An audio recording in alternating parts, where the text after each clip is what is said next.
The three films which you are about to see are the accounts of the gruesome bear attacks that have happened across the North American and Asian wilderness.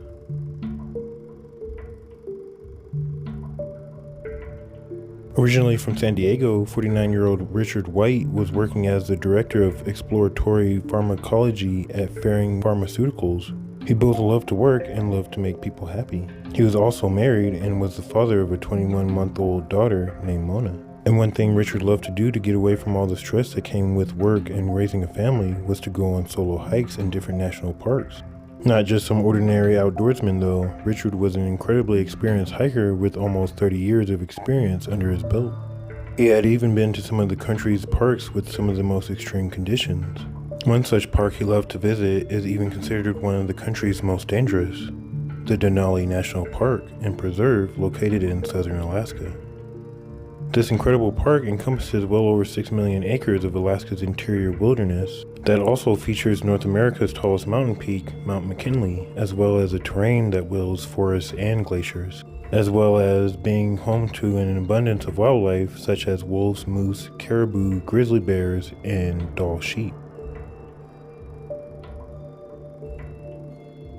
On the fateful day of August 22nd, 2012, Richard would set off on the nearly 2.5-day trip up north by himself and planned on being alone with only his thoughts and nature for up to a good whopping 5 days straight. Richard immediately hit the trail and started taking as many pictures of the wildlife as he possibly could. For the first 2 days, each night he would hunker down and camp next to the small fire, while during the days he would find himself hiking, thinking to himself, and best of all, taking pictures of moose, bears, caribou, and some of the most breathtaking sceneries anyone's ever seen. As the third day came around, Richard would be hiking alongside the scenic Toklat River. That morning was brisk with a light rainfall, truly the perfect day for enjoying the nature all around him. Then as he was walking alongside the river looking for more moments to capture with his camera, he suddenly, at 12:58 p.m., saw from the corner of his eyes a brown lump slowly moving alongside the river. Though as he moved a lot closer, he would notice the unmistakable silhouette of a massive grizzly bear.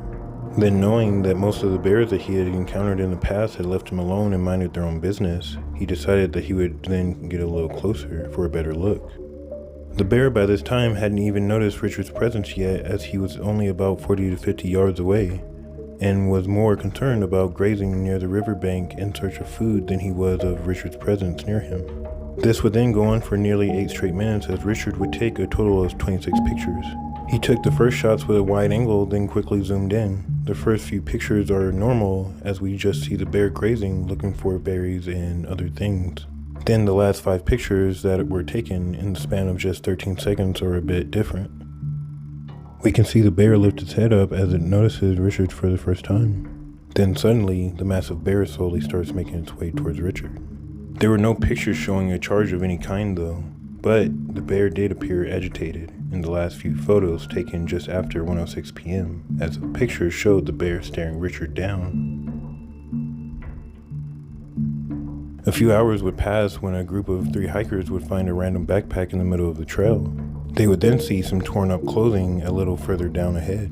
As they moved forward, they then found where it looked like there had been a struggle in the grass, as they also found some blood nearby. Then, realizing that this was most likely the aftermath of a bear attack, the group quickly made their way back to the road that they came from and quickly made it back to the ranger station at about 5:30 p.m. The rangers would then gather a recovery team, and by 8:30 p.m. were already in a helicopter hovering above the initial attack site. As they landed, they would finally see Richard's half-eaten, half-buried body, as simultaneously the bear would run into the brush for its own protection. The bear would then come back and begin to circle the rangers as they took 2 shots with their rifles and missed both times. Then with darkness closing in and the bear becoming more aggressive as it was trying to protect its kill, the rangers had to all get back into the helicopter and leave Richard's body there overnight.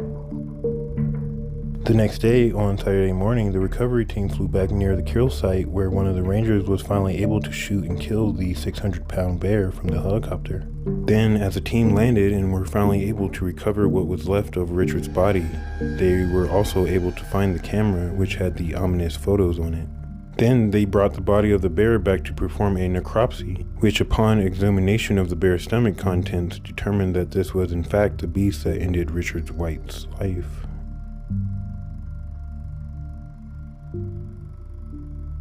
Originally from Russia, Alexei Ivanovsky was your typical young adult who happened to be in the army and stationed in the far-flung island of Kunashir, which is located just north of the Japanese island of Hokkaido. The island of Kunashir is mostly an undeveloped island with very little infrastructure, so anytime Alexei or any of his friends wanted to relax and get away from the army base, the group would most of the time love to go to the shore and catch crabs to cook and eat. Well, on the fateful day of October 22nd, 2019, Alexei and several of his friends were taking a break from the base and made their way down to their favorite spot for catching crabs. They made sure to bring all the necessary equipment that they thought that they would need, like waders, buckets, and small shovels, but nothing to actually protect themselves, as they believed that they would be safe, as they just enjoyed a relaxing day. As the day went on, the group were having, honestly, an amazing catch, and were pulling in quite the haul. Then as the day went on, the thought of a big crab dinner filled all their heads.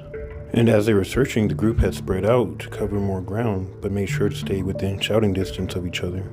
Alexei was alone on a small sandhill, and as he had his entire hand down a hole made by a burrowing crab, he really wasn't paying too much attention to his surroundings, especially as he was focusing on gathering the last few crabs to top off his bucket that would have kept him fed for the next few days.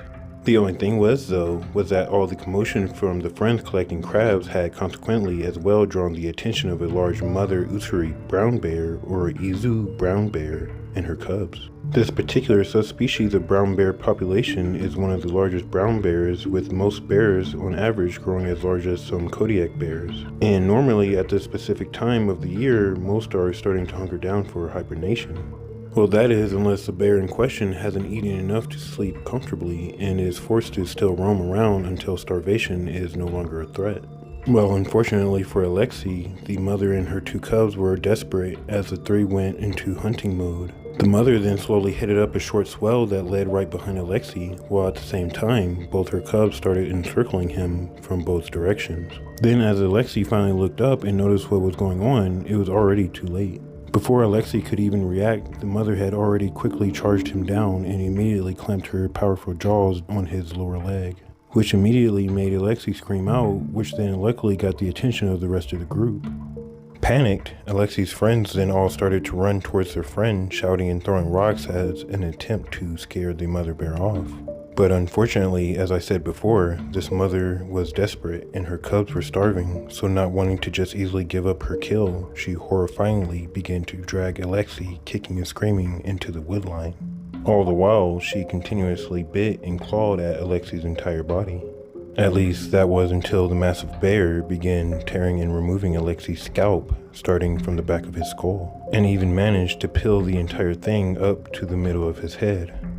Then she began to tear the skin from his back. All the while, all Alexei could do is cover his face and try his best to stay in the prone position, laying on his stomach to protect his vital organs.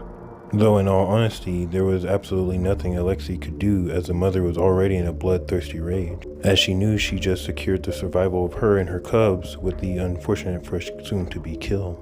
There was literally nothing he could do. She then continued to the point that she completely skinned his entire back and shoulders. Then, sensing that Alexei was still alive, she continued to skin his entire upper leg, as she was at the same time chewing on his right leg, utterly destroying it in the process. Then, by this time, Alexei's friends were finally able to catch up and lay their eyes upon the most gruesome sight they had ever seen. As soon as they arrived, they began yelling and hitting the bear with more rocks in an attempt to save what was left of their friend. Then, as this all did nothing but anger her more, one of Alexei's friends, a young man by the name of Alexander, would even try to get close enough to grab Alexei through all of the excitement, but unfortunately would only end up getting wounded by the bear as well. Luckily though, it wasn't anything too serious. Then, as a desperate last-ditch effort, his friends grabbed the car and drove it up as close and as fast as they could to the bear, while also having the brights on as a way to scare and charge the starving mother, which finally they were able to scare her off as she and her cubs slowly receded back into the woodline.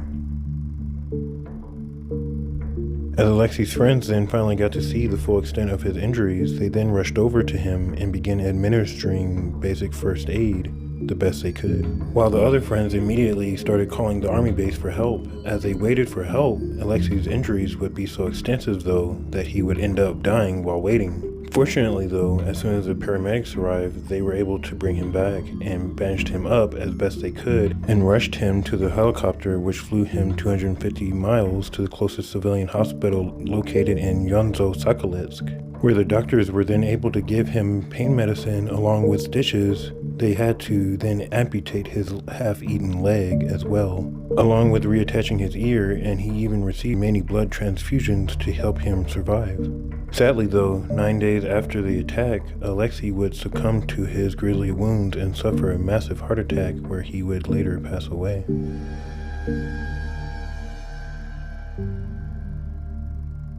Originally from the British Columbia in Canada, 27-year-old Daniel Ward O'Connor and his fiancée Jamie Wallace both love the outdoors and nature, and both were planning the getaway of a lifetime, as they wanted to camp the entire summer in an RV in the freezing wilderness of beautiful British Columbia, miles away from civilization, most notably near the interior. The two planned on first slowly traveling up the Parsnip River as they camped near the bank and enjoyed the scenic nature around them. The two also knew that they would be surrounded by an extreme diverse wildlife ecosystem consisting of caribou, moose, elk, white and black-tailed deer, sheep, goats, wolves, wolverines, and most fearsome of all, a large population of brown and black bears. Though sadly knowing this, the couple would decide not to bring any sort of rifle or bear spray for protection, almost indefinitely sealing their fates.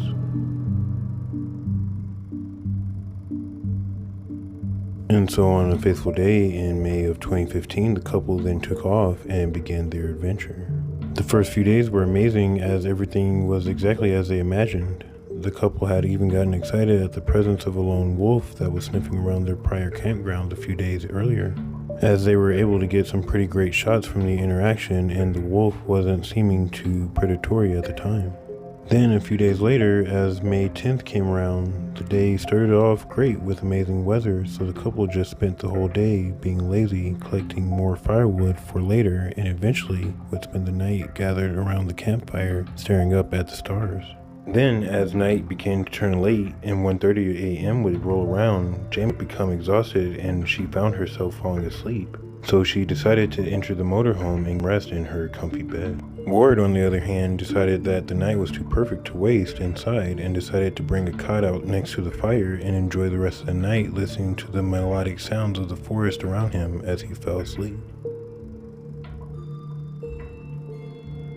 The next morning, Jamie woke up and brushed her teeth, walked outside, and expected to see Ward fixing up the campsite or starting breakfast just like every other morning.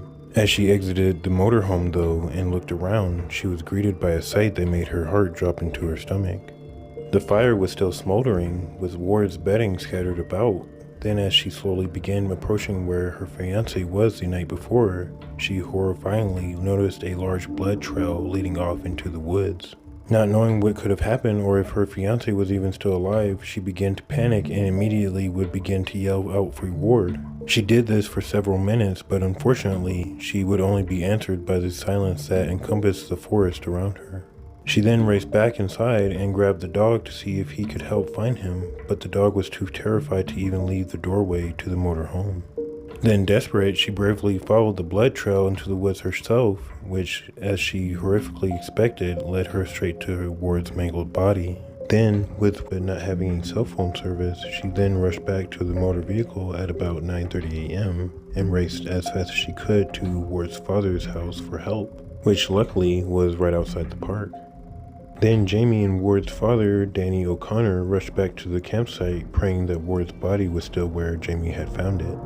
Then, upon arriving, Danny raced and began searching for his son in the high brush, hoping more than anything that he was still alive.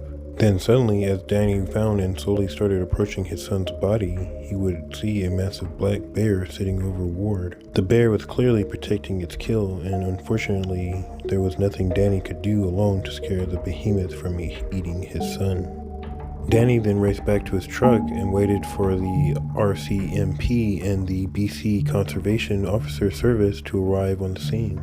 Once they got there, they immediately began to approach the scene as carefully as possible. They first ran across a lone wolf and immediately shot it to see if it was involved. But later, were able to locate a large black bear and killed it as well, They then took Ward's remains, and an autopsy determined that there were no wolf marks anywhere near Ward's body, and that all of the marks were caused by exclusively a bear attack. They also determined that there wasn't a single defensive mark on either of his arms or hands, meaning that he was most likely killed while still sleeping. With that being said, once again, thank you for watching. Remember to hit the like and subscribe buttons and turn on the notification bell for more content in the future. Goodbye for now.